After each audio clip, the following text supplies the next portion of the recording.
श्री शिवाय नमस्तुभ्यं। पितृपक्ष का माह चल रहा है। जी हाँ, ये 16 दिन जो होते हैं ये हमारे पूर्वजों को पितरों को याद करने के होते हैं।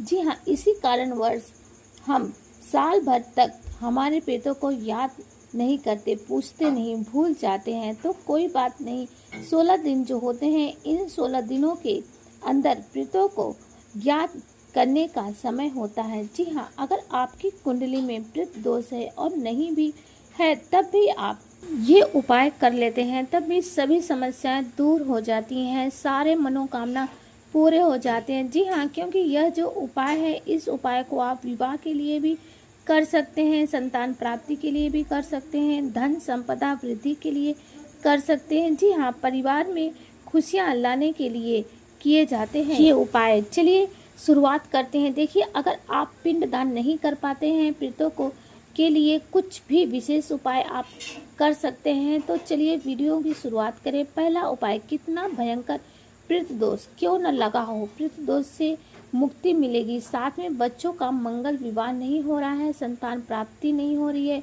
जीवन की कई परेशानियां अगर आपको घेर रखी हैं तो आप इनका उपाय पितृ पक्ष में किसी भी दिन कर सकते हैं।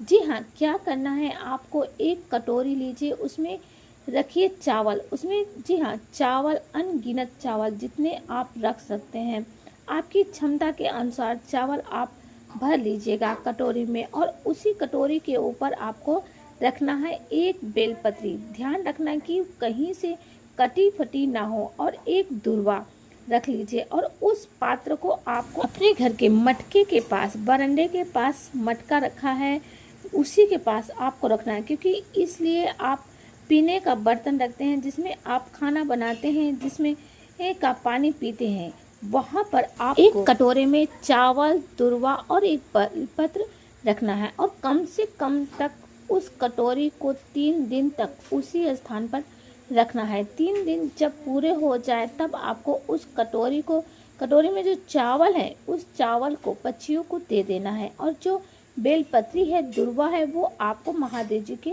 मंदिर में समर्पित कर देना है। जी हाँ, महादेव जी के शिवलिंग पर समर्पित करना है। इस उपाय को कोई भी व्यक्ति कर सकता है, किसी भी मनोकामना के लिए आप कर सकते हैं। सच्चे दिल से कीजिएगा, आपकी समस्याएं जो हैं वो दूर होंगी। दूसरा उपाय, यह उपाय अगर आपने कर लिया तो ये 14 दिन जो रहते हैं इसी के अंदर आपको खुशखबरी सुनने को मिल जाएगी। जी हाँ, जैसे किसी कार्य में लगे हुए हैं और उनकी अभी तक सूचना नहीं आई है तो आप कर सकते हैं।